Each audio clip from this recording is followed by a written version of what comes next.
Hey everybody, we're continuing on with our patterning series.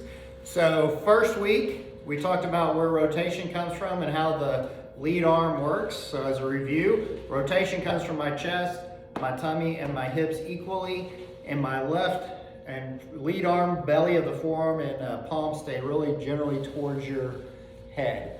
So that was week one. I get rotation from here. Too many people rotate this arm in an effort to get rotation. So that was week one.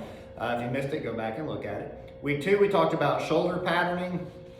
So shoulders go from a level position to a steep position to a level position back to a steep position. Okay, so now we're gonna add hip patterning. So you need an alignment rod and two boundaries that you can use just to give you a feel for your hips.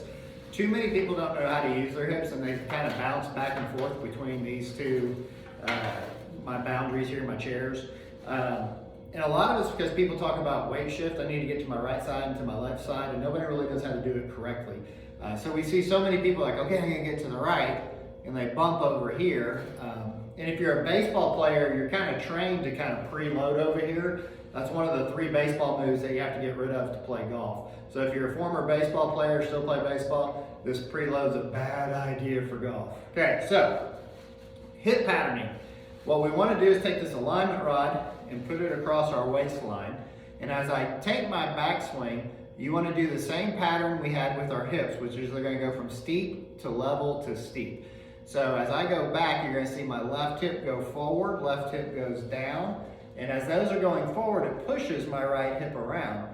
So take a look, my hips, my tummy, and my chest are now all on the same angle. So off of last week's lesson, everything, my shoulders now are going to return to horizontal, which my hips do the same. Bam, I'm back to horizontal. Now as I go through, I go back to vertical. So this right hip is now going to go forward, which pushes my left hip back.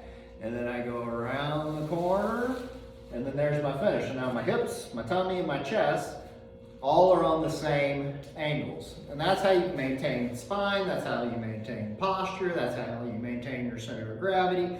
Those are all really, really important things to hitting good quality shots.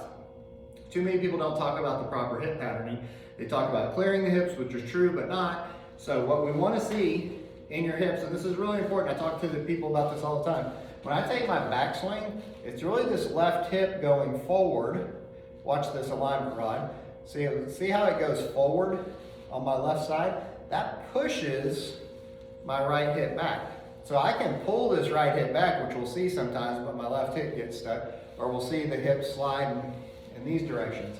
So I want to feel my left hip go forward, which pushes my right hip back, which creates my tilt, so now all my angles match. And then now this right hip goes forward to make my left hip go around, so you can see my left side there.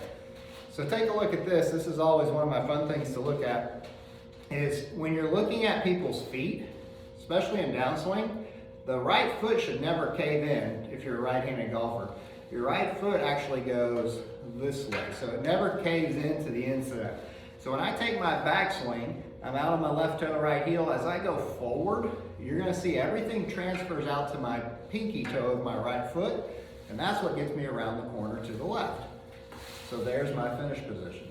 So there's some hip patterning for you. Work on those drills at home, and let me know if you have questions. Thanks.